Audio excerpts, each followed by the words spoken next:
죄송할게요. 태연아 저기 불 좀 바꿔보라. 미안해. 땡큐. 자, 어휘 추론 시작할게요. 자, 요 어휘 추론에 대한 문제가 일단은 학생들이 생각하는 어려운 유형 5손가락 안에 꼽습니다. 물론 앞에서 우리가 잠깐 안 했는 어법도 마찬가지고요. 우리가 이제부터는 조금 이제 어려운 난이도로 접근해야 되는데, 아까 내가 이제 그 논설문 뭐 이런 거 얘기했었잖아요. 그 학생들이 어려운 유형이라고 얘기하는 게 어떤 게 많이 나오냐면은 대체적으로 그 29번부터 40번까지의 문제 유형들을 되게 많이 어려워해요. 물론 여기서 이제 41번에서 45번에 들어가게 되는 내용도 그렇게 쉽다 소리는 잘 안 합니다. 근데 이거는 말씀드릴게요.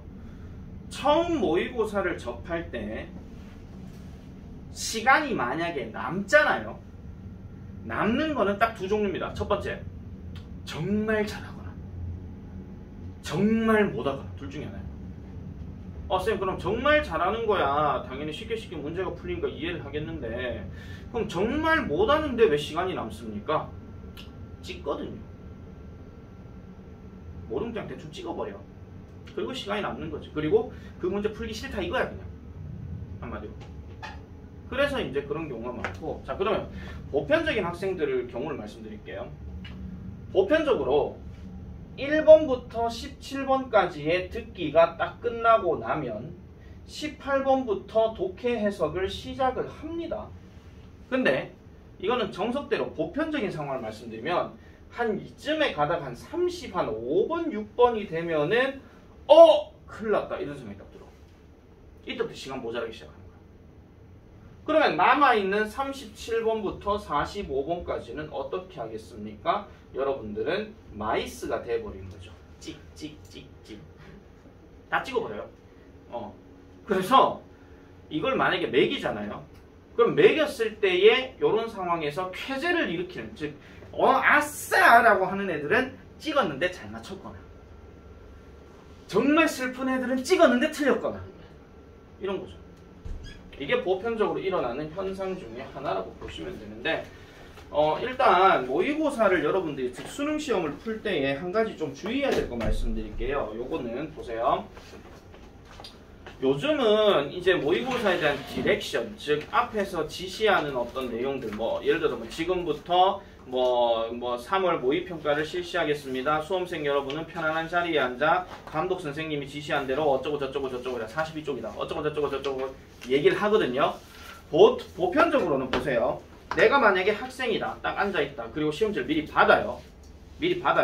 그럼 딱 받은 이 상황에서 이게 감독관마다 조금씩은 다른데 요즘은 이제 그렇게 하면 안 된다고 생각하는 게 제일 낫습니다.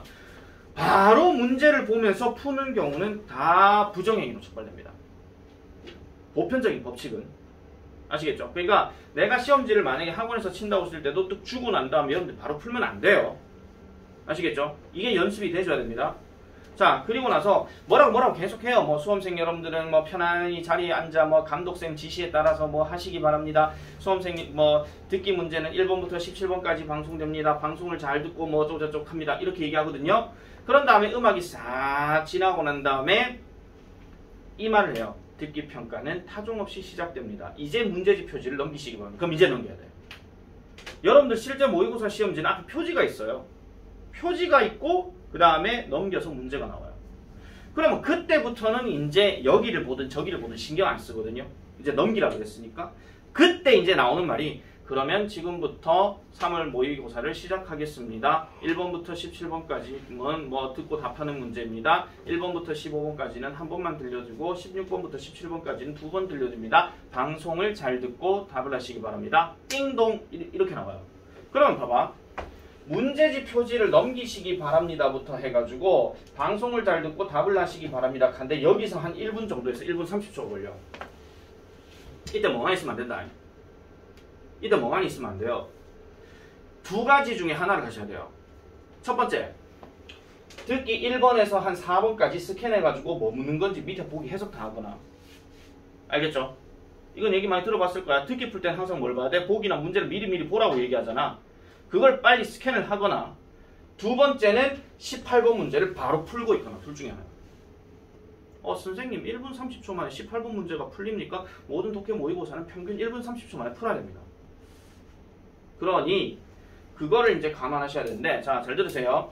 자기가 듣기가 안 되는 친구라면 전자를 택하시고요. 듣기가 자신 있는 사람은 이걸 택하시는 게 좋아요. 선생님 꼭 18번이어야 하나요? 25번은 안 되나요? 그거는 마음대로 하세요. 그때부터는. 부정행위에서 문제집 표지를 넘겼다고 해서 1번부터 바로 답을 체크 안 했다고 해서 걔를 부정행위로 나가 이러진 않아요. 이제 문제집 표지를 넘기고 난 그 순간부터는 지가 몇 번 문제를 풀든지 간에 신경을 안 쓰거든요. 그래서 그런 것들을 생각하면은 듣기가 자신이 없으면은 아예 시작부터 1번부터 4번까지 스캔을 하고, 듣기가 자신이 있는 친구라면 18번부터 문제 바로 가세요. 그냥 독해부터 가라 이런 얘기야. 한마디로 18번을 하든 25번을 하든.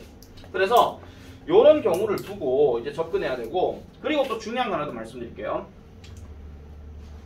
대부분의 듣기들은요, 나중에 고등부 내 모의고사 프린트 갖고 듣기를 계속 해보면 아시겠지만 1번 답이 거의 안 나와요. 진짜 1번 답이 나오는 경우는 듣기 문제 1번의 목적 문제나 아니면은 11번부터 14번까지 나오는 뭐 남자의 말의 마지막에 대한 여자의 응답으로 가장 적절한 것은 뭐 이런 거 있잖아요. 그런 쪽에서 1번이 한 번씩 나올 때가 있어요. 그거 아니면 1번 답 잘 안 나와. 특히 여러분들 모의고사에 그림 보면은 그림 문제 이런 거 있거든요. 6번인가 거기에 보면은 6번인가 8번인가 모르겠다. 거기 보면은 1번 답 거의 안 나와. 왜? 1번부터 답을 바로 체크할 수가 없어. 한 3번, 4번까지 들어야 되거든. 저번에 내가 일치 불일치 때도 말씀드렸잖아요. 다 읽고 풀어야 된다고. 듣기도 다 듣고 풀어야 되는 그런 게 있단 말이야. 만약에 1번이 답이면 땡큐베리 감사야. 다음 문제 바로 넘어가면 되거든. 그리고 이게 본인이 만약에 나중에 고등학교 1학년 딱 되고 좀 시간이 지나고 나서 평균적으로 영어 등급이 3등급 정도 나온다. 즉 70에서 79점 정도가 나온다 치잖아요. 그러면 이제 어떤 요령이 더 떠오를 수가 있냐면은, 듣기는 대부분 다 맞아. 한두 개 정도 틀리거나, 대부분 틀리면 독해에서 대부분 다 틀려. 근데 이런 요령이 생겨. 자, 문제집 표지를 넘기시기 바랍니다 해서 얘는 바로 18번 문제 바로 갑니다. 그리고 1번 다음 글을 듣고 남자의 말의 목적으로 가장 적절한 것을 고르시오. 이 카드가 바로 문제 넘어와요. 다시 원래 1번으로. 그런 다음에 1번 답을 딱 뜨고 나서 체크를 바로 해버리죠. 걔는 가만 안 있어. 2번으로 내려가는 거 아니면 바로 다음 문제 또 넘어가요. 다시 독해 풀어요. 왜냐하면 생각보다 뭐 듣기로 샬라샬라 하고 난 다음에 이게 1번이잖아. 그럼 밑에 2번 띵동 2번 요까지의 인터벌도 약 한 30초 40초가 걸린단 말이야. 그러면 그 순간에도 멍하니 이래 있는 게 아니라 무조건 다음 문제가 됐든 그 다음 문제가 됐든 뭐가 됐든 간에 계속 스캔하고 문제 풀고 이래야 된다는 거예요. 그러니 70분이라는 영어 모의고사 시간에, 영어 수능 후 영어 시간에 가만히 있으면 안 됩니다. 절대로. 무조건이에요. 왜냐? 그렇게 해야 아까 말했던 것처럼 이 마우스가 안 될 거기 때문에. 이렇게 해도 하나 시간 모자랄 사람 모자라. 자, 그 다음에 하나 더. 나중에 여러분들이 어느 정도 이쪽 등급이 되잖아요. 그럼 듣기 문제에서 16번, 17번 아까 2번 들려준다 그랬잖아. 무조건 한 번만에 듣고 풀 생각해야 돼. 무조건. 왜? 다시 한번 들려드리겠습니다. 익할 때 여러분들이 16, 17 답을 다 체크했잖아요. 그러면 시간이 완전히 남아요. 완전히. 특히 16번 문제는 주제 문제이기 때문에 조금 어려울 수 있어. 근데 17번 문제는 언급된 대상이 아닌 것을 골라라기 때문에 결국은 언급되지 않은 걸 답책하면 끝나거든요. 얘도 대부분 답이 3번, 4번, 5번이야. 그럼 걔를 딱 체크했어. 다시 한번 들려드리겠습니다 할 때 주제를 파악해서 바로 16문제 답을 체크했다 칩시다. 그럼 시간이 뻥 하고 남죠. 그때 뭐하고 있어야 돼? 문제 풀어야 돼. 멍하니 있는 게 아니라 누구처럼 그림 그리지 말고. 누구라고 얘기는 안 할게요. 그래서 그 시간에도 딱 끝나서 답을 딱 체크했잖아. 듣기는 검사를 못합니다. 독해는 2번, 3번 읽을 수 있어. 듣기는 한 번도 안 들려주거든요. 그렇기 때문에 바로 지 느낌대로 체크를 했으면 뒤도 돌아보지 말고 바로 독해로 넘어가야 돼. 찜찜하다 이 생각하지 마. 바로 넘어가야 돼요. 그리고 또 2번 다 듣고 난 다음에 16번, 17번은 문제 풀었다 치자. 그러면 보통 뭐가 나오냐? 띵동 16번. 다음 글의 주제로 가장 적절한 것은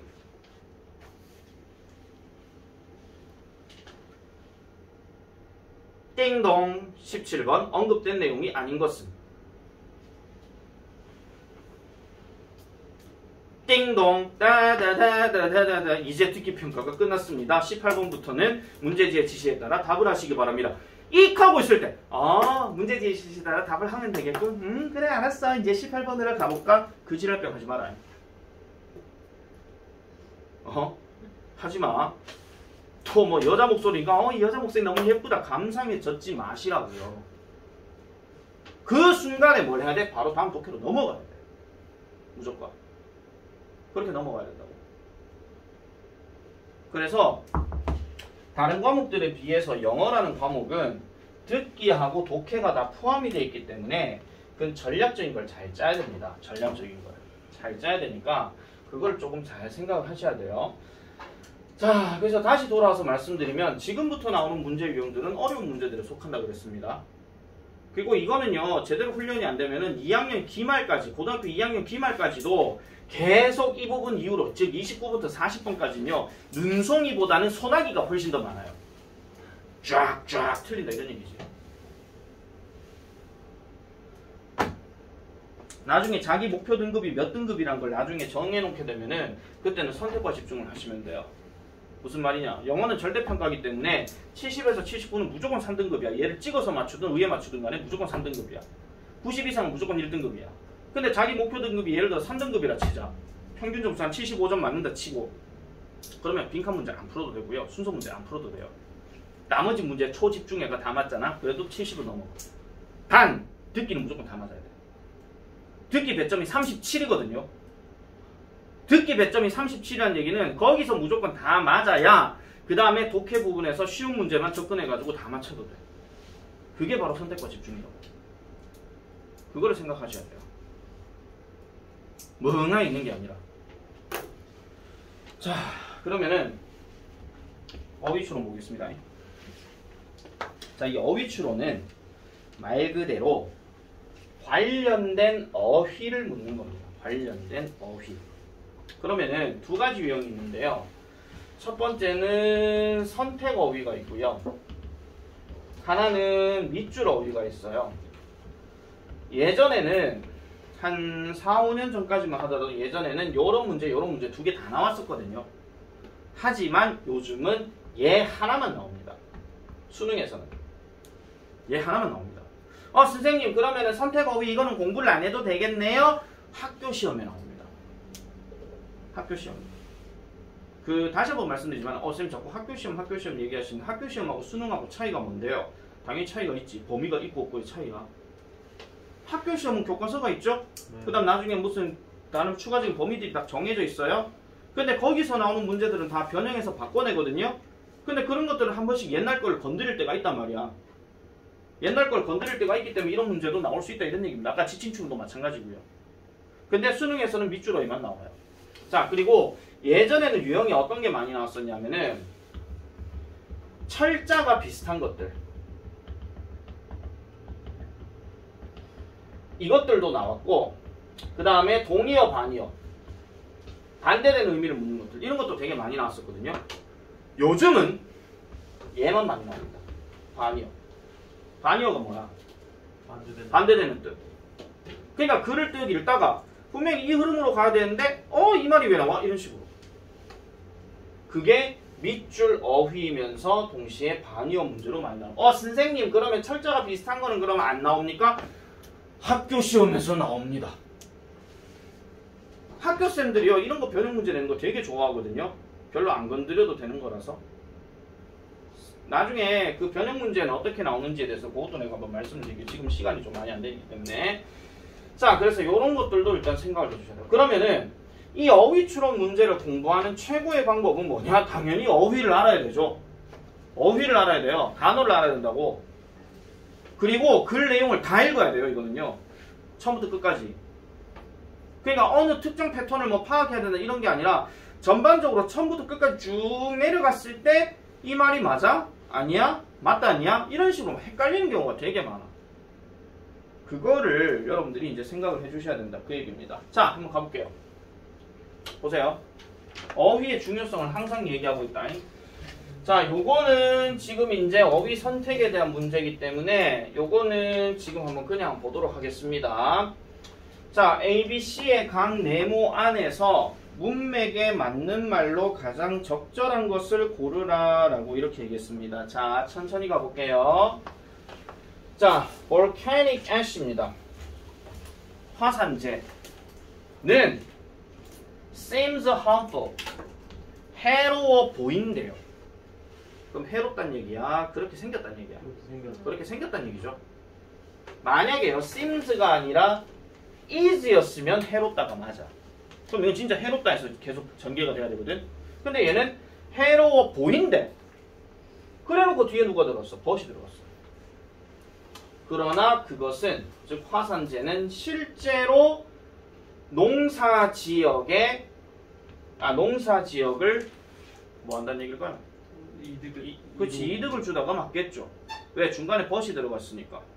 해로워 보일지도 모른다에다가 또 손상시킨다 하면 말이 이상하잖아. 얘가 만약에 답이었으면 얘가 벗이 아니라 플러스가 돼야 돼요. 게다가 덧붙여서 이렇게 들어가야 되거든요. 아니면 뭐 and가 들어가든가 이래야 돼. 근데 벗이 들어갔다는 얘기는 이 말에 어떤 반대말이 들어가야 되니까 결국은 benefits가 맞다는 얘기죠. 즉 농사지역에 이로움을 준다 이런 얘기입니다. 즉 어디에 있는? 화산 주변에 있는. 자, 그래서 뒤에 보면은 as a natural fertilizer입니다. 여기서 as는 뭐뭐로서 어떤 신분, 직업, 어떤 역할 이건데 자연적인 fertilizer란 말은 비료입니다. 비료. 그럼 농사지역에서는 비료가 필요하겠죠. 그러면은 이런 자연적인 비료로서 it has minerals, 그것은 미네랄을 가지고 있대요. 그럼 여기서 it은 뭐야? 그렇지, 화산재. 화산재는 미네랄을 가지고 있대요. 무슨 미네랄? 동사하는, 돕는 미네랄이에. 무슨 돕는 미네랄? 작물들이 성장하도록 돕는 미네랄을 가지고 있대. 아, 그러면은 장점이겠구나 라고 얘기하는 거죠. 자, 그 다음 내놓습니다. Therefore. Therefore는 뜻이 뭐냐면은 그러므로 따라서야. 그러면은 그러므로 따라서의 역할은 앞에서 어떤 원인이 제공되어졌으면 거기에 따르는 결과물이 나와야 되겠죠. 그럼 그러므로 따라서의 앞의 내용은 화산재는 자연적인 어떤 미네랄을 가지고 있고 작물들 성장하는 데 도움을 주는구나. 그렇기 때문에 그러면 어째야 되는 거야? 화산재를 잘 이용해야 되겠지. 네. 그죠? 그래서 대부분의 경제는 어디에 있는? 화산 근처에 있는 대부분의 경제는 is based on 뭐를 기반으로 하더라? 농사를 기반으로 한다라고 얘기를 합니다. 왜? as 저기 세모치 있어요. 저거는 뭐뭐 때문에예요. 뭐뭐 때문에. 쌤 as가 왜 내 뜻이 많아요? 내 뜻이 많다 그랬잖아. 자, as 뭐 때문에? 이 화산재가 그 재가 결국은 만들어내기 때문에 뭐를 만들어내요? 그 토양을 매우 좋은 상태로 만들어내기 때문이겠죠. predictable, 예측 가능한, productive, 생산적인. 뭐가 답이야? 생산적이겠지. 생산적인이라 하는 말은 결과가 잘 나오는 이에요. 결과가 잘 나오는. 생산적인 한다고. 여러분 항상 있잖아. 제발 좀 부탁인 게 productive란 단어를 생산적인으로 기억을 했어. 근데 내가 물어봐. 야, 생산적인 게 무슨 뜻인데? 이렇게 얘기하면 누구 대답 뭐 한다? 생산적이라 하는 말은 항상 그 주어진 투입량 대비 결과물이 많이 나올 때를 생산적인이라고 얘기하는 겁니다. 양심이 어디 하노 지금? 42쪽이라 했는데.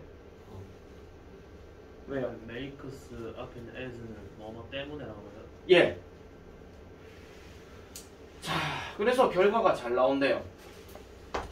그래서 이것은요, could explain. 자, 여기서 could를 설명할 수 있었다 이렇게 하지 마라. 그냥 설명할 수 있다다.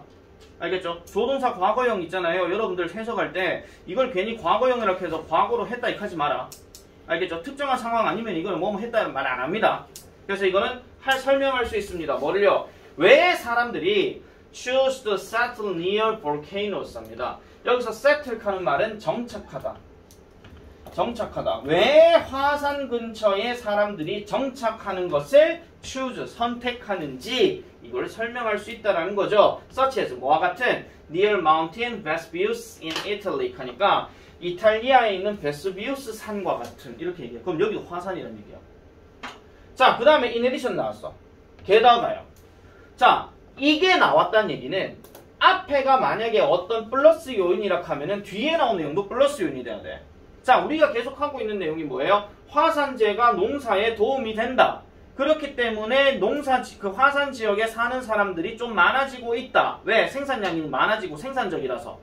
거기에다 게다가가 나왔으면 당연히 화산 근처에 살거나 아니면 화산이라는 게 뭔가 좀 도움이 되거나 뭐 이런 게 나와야 되겠죠. 네. 그래서 the food, 음식은 음식인데 comes from this rich land. 이 풍부한 땅이래. 이 풍부한 땅. 즉 화산 주변에 있는 땅이야. 이 땅으로부터 나오는 음식이 means, 의미한대요. 뭐를? The country spends less money on 블라블라블라블라 합니다. 자, 그 나라는, 그 화산 지역에 있는 그 나라는 적은 돈을 소비한대. 적은 돈을. 그럼 적은 돈을 소비하는데 export는 수출이고 import는 수입이야. 즉 음식을 수출하는데 적은 돈을 쓸까요? 음식을 수입하는데 적은 돈을 쓸까요? 수입. 자, 보세요. 아까 in addition 앞에 내용에서 제일 핵심이 productive야.